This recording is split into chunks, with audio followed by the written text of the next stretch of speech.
This is Politics Tonight. Welcome and thank you for joining me. I am Olajumoke Olatunji.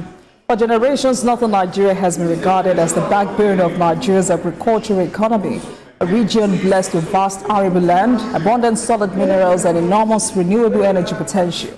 However, years of insecurity, infrastructure deficits, climate change, and economic disruptions have showed, or rather slowed, that potential and posed serious challenges to livelihoods and national development.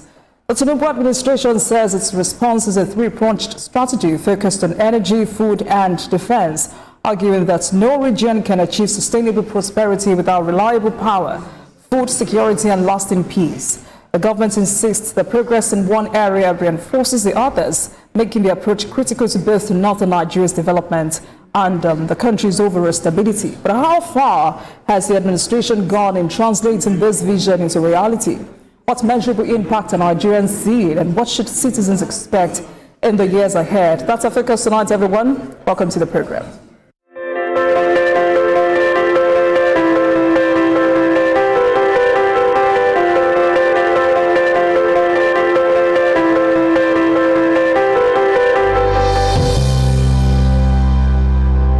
Thank you for staying with us. The government believes that these three priorities are closely linked and essential to securing not just the future of northern Nigeria, but that of the entire country.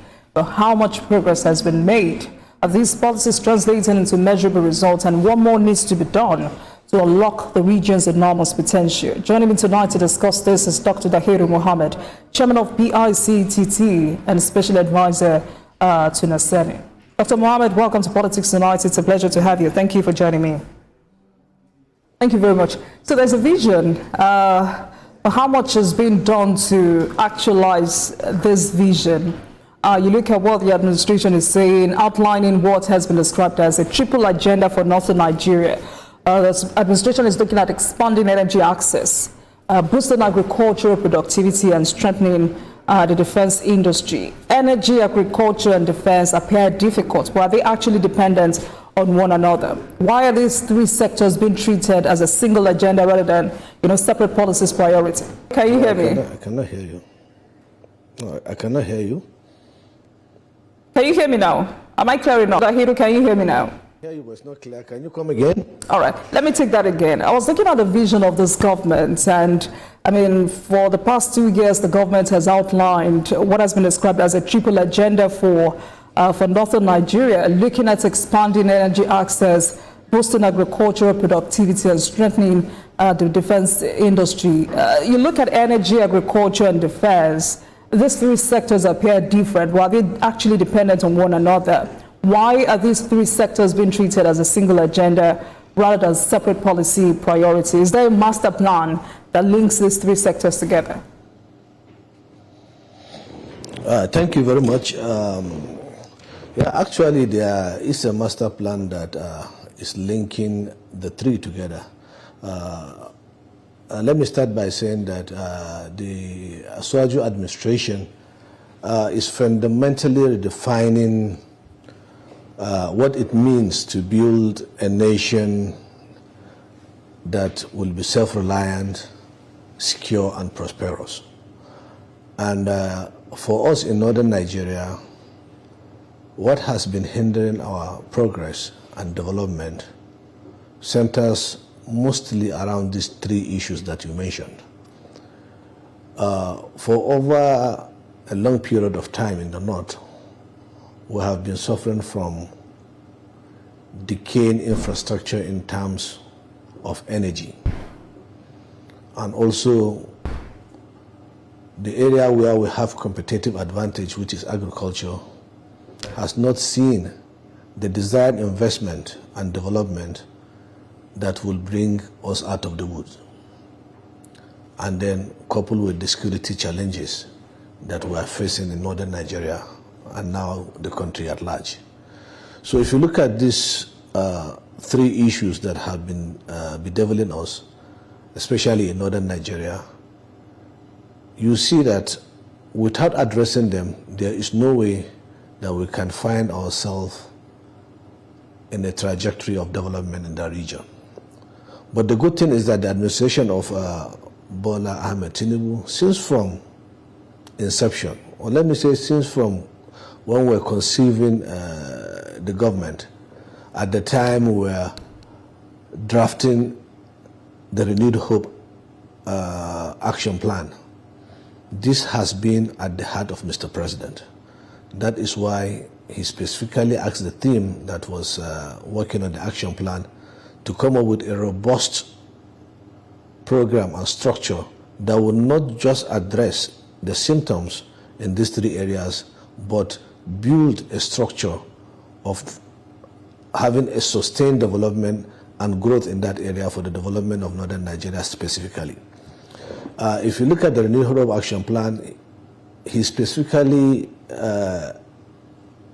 on agriculture, he specifically asked us to develop an agri program that will center around developing the irrigation infrastructure in the north, so that we can use that to build the development of the whole agri ecosystem that will be sustainable and that will attract private sector investment. Okay. And that is why even in the action plan, the Irrigate Nigeria program was conceived and was announced on the 8th of November, I think, 2022 in Mina, when we had the stakeholders meeting with the agri sector,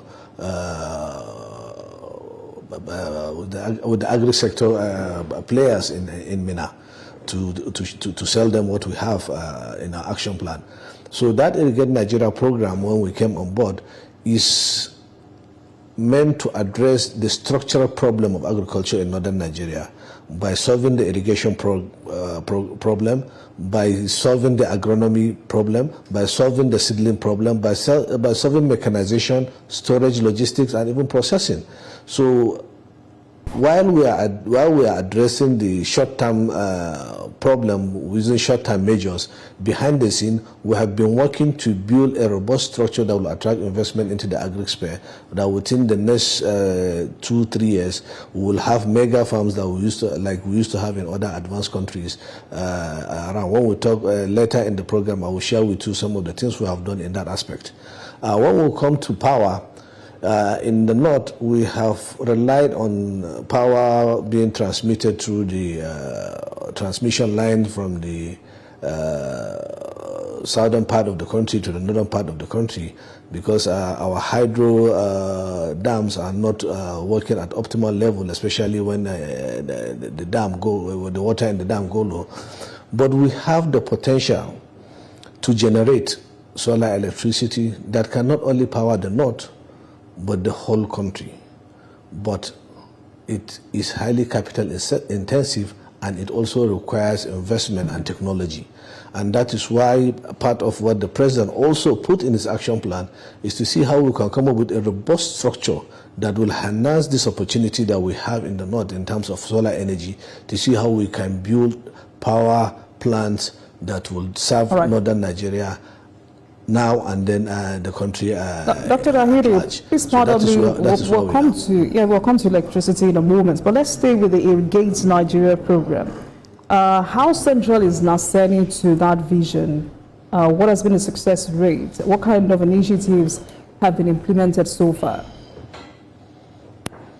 When it comes to Irrigate Nigeria project, we have divided it into two. First is to address the current problem that our farmers are facing, which has to do with high cost of energy in terms of using petrol and diesel pumps to water their farms, especially during rainy season. We went immediately to build solar water pumps and introduce them to the market, and that is what we have done to solve that problem in the immediate. But the problem of irrigation in Nigeria is not just about the pumps. You see, if you look at what we have as a country, we have about over 3 million hectares of land that can be irrigated. But currently as a country, we are not doing more than 2,000 hectares. So that is a huge gap that the president wanted to be addressed under the Irrigate Nigeria program. So that is why on a larger scale, we have developed a program and bring in stakeholders, both within the country and outside the country, to come up with a program that will cultivate large farmlands with modern irrigation infrastructure, and also all the other amenities needed in terms of mechanization, in terms of seedlings, in terms of storage, and also logistics, to create an ecosystem within such huge farms for us to be able to cultivate and see we increase our hectares from that 200,000 to at least 1 million hectares within the next 2 to 3 years. So, and the success story in that is that as soon as we were able to develop that program, even MIT in Boston took interest in it because they saw how well structured it is and how commercially viable it is, that they adopted Irrigate Nigeria program into the MIT RIP Cohort 12 program, where they are helping us to structure it for international funding. We are halfway into the structuring now. By next year, we will conclude, and then we will have partners and funders from all around the world to come, because it is a huge capital-intensive infrastructure that the government alone cannot do it. So that is what we are doing to attract foreign investment. And also, on the other hand, because this one that we are doing with the MIT is in Kano, Jigawa, we also have another program that we have developed under the Irrigate Nigeria program, currently about to cultivate about 10,000 hectares of land for, as a pilot, with our partners from Netafim, Aquarayav, and Aqua Industrial from Czech Republic, whereby we have secured the land from Adamawa State Government. We have already developed the infrastructure. We are doing the feasibility study now, and we, even as we are doing the feasibility study, we have seen investors coming in, and investors already promised us to invest about $500 million in such programs when we start. So you see, the problem is not about funding. The problem we have in the country is about how do you structure a program that will attract investors to come? How do you bring in stakeholders together? How do you bring in create a system, and also the strategy that you will implement? And once these international funders see how serious you are, because they want to fund projects that are bankable, they want to fund projects that are commercially viable, and that is what we have been able to structure over the last year and a half with Irrigate Nigeria, and that is the mandate that the president gave us. He wants us to bring in investors, and we are seeing a light to it. So within the next 1 year, we will have a model that will have been tested and proven to be commercially viable, and then we can replicate that across the northern Nigeria, and that is what will help us to solve the agri problem we have and the food security challenges we are facing. All right, then. In the long run. We'll come back to agriculture if time permits us, but let's talk about energy.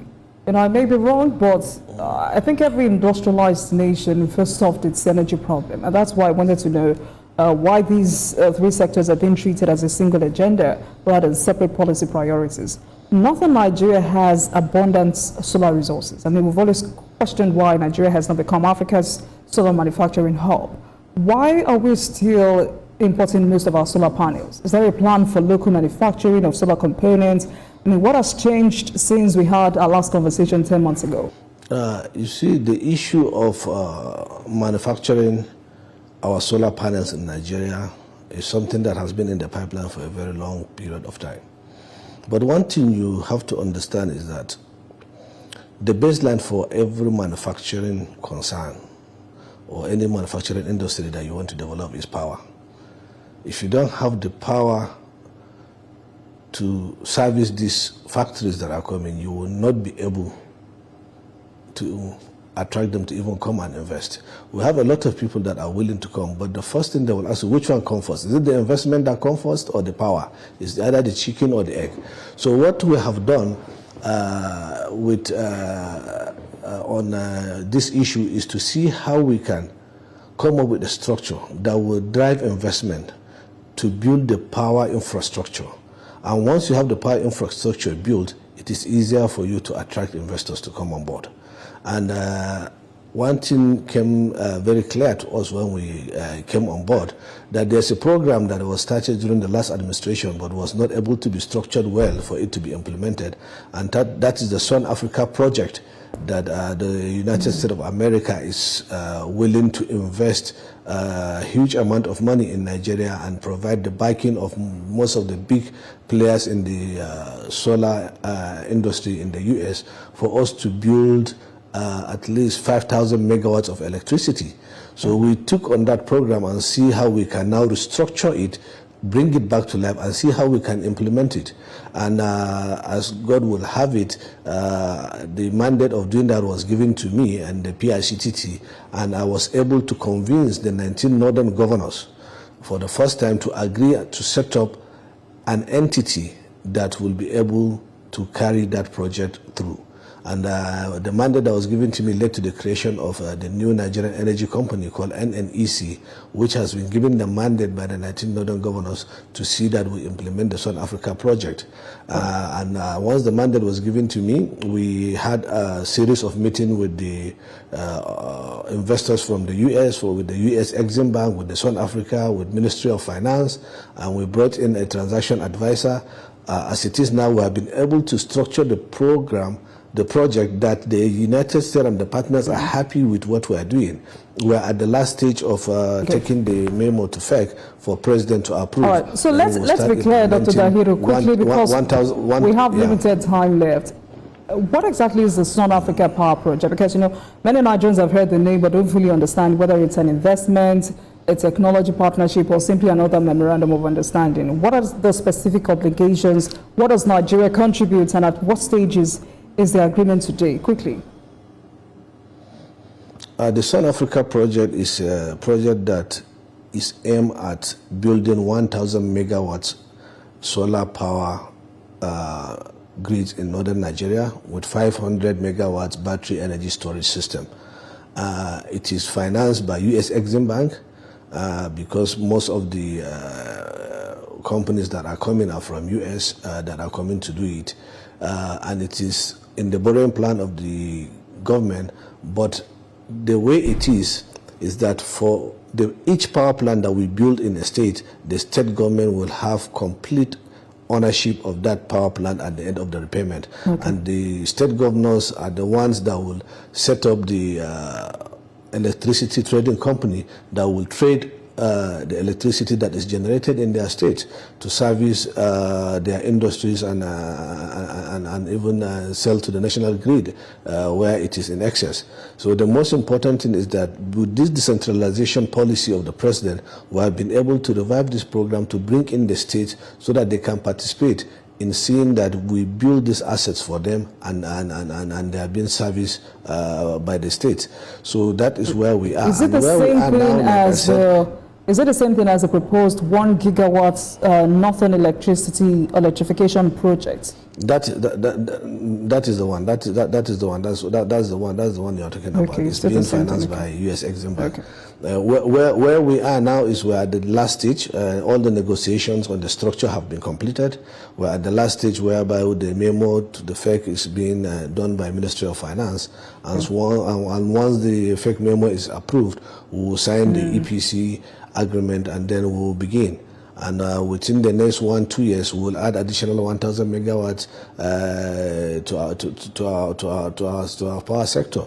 And it comes with a lot of technology transfer components to it, whereby we'll have companies that will come to Nigeria and set up assembly plants, which will later see which components we can produce here in Nigeria. So Naseni also is involved in that area so that they will be ready to get the transfer domesticated in Nigeria for the benefit of Nigerians.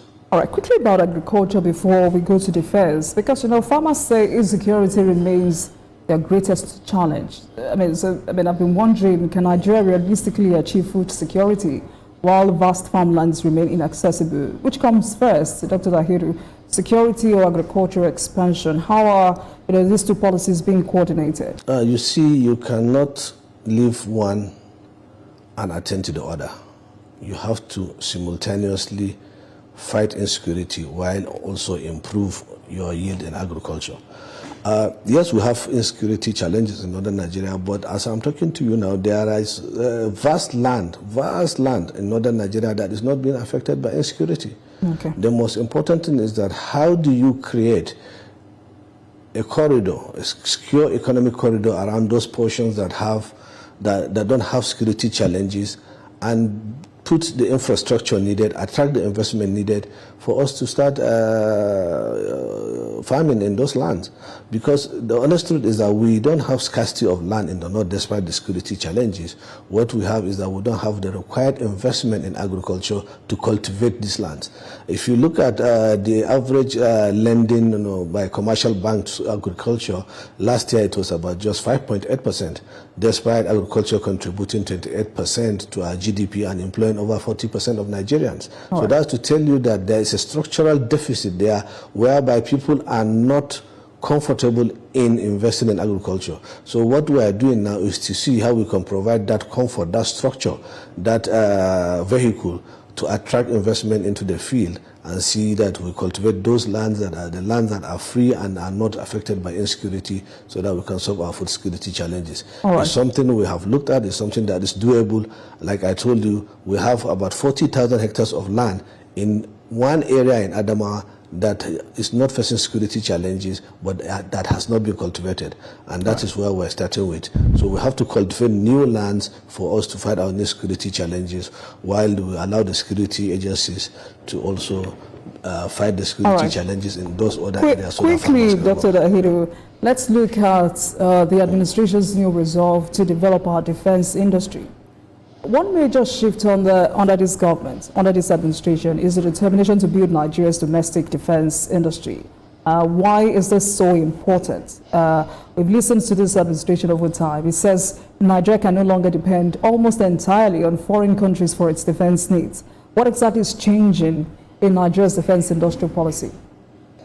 You see, it is very important for Nigerians to understand that as a country, we cannot rely on our foreign partners for all our defense supplies, be it ammunition, vehicles, or other enablers.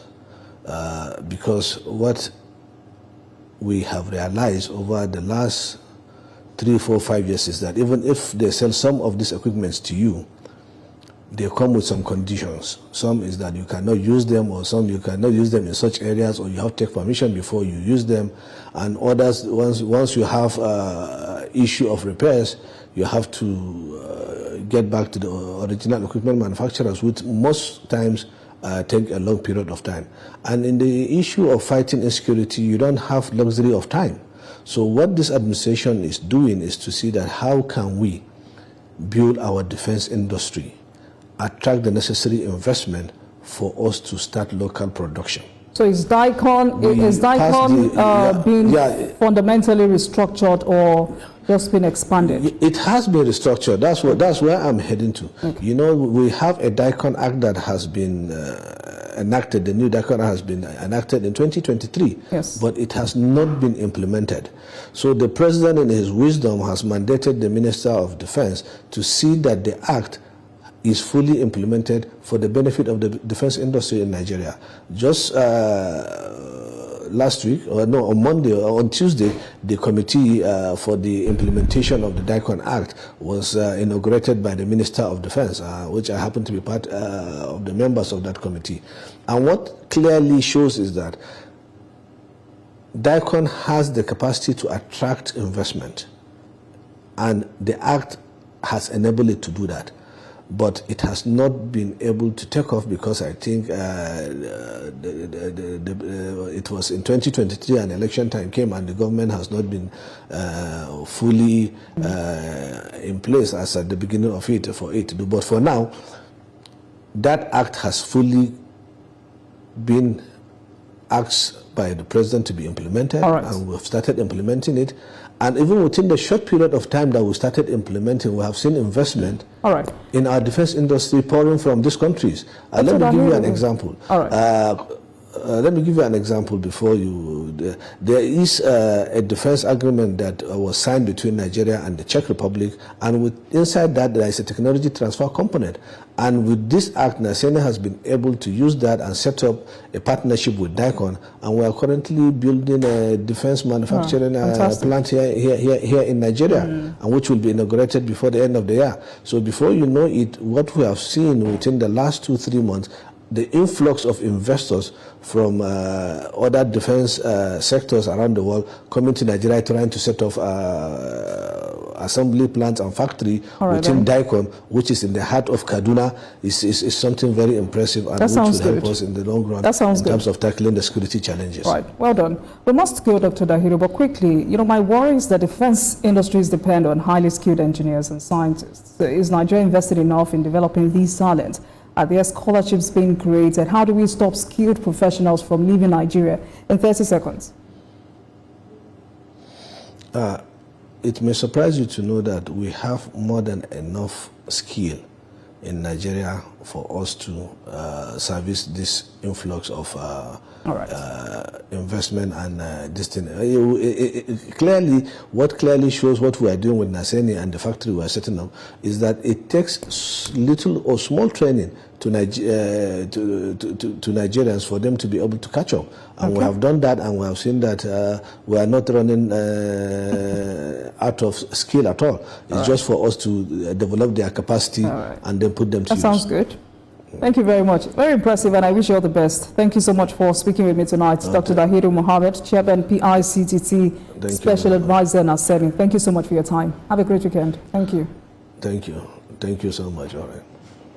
Thank you for watching, everyone. Marks the end of today's episode of Politics Tonight. But before we go, let's tell you that views and reactions of our resource persons are theirs and have no connection with TVC News. Meanwhile, you can watch the repeat broadcast of this episode at 12:30 a.m. Get in touch with us on our social media handles, Facebook, Instagram, and X at TVC News NG and at Olajumoke using the hashtag Politics Tonight. We're also on YouTube at youtube.com/TVC News NG. I'm Olajumoke Olatuji. Good night, everyone. Have a great weekend.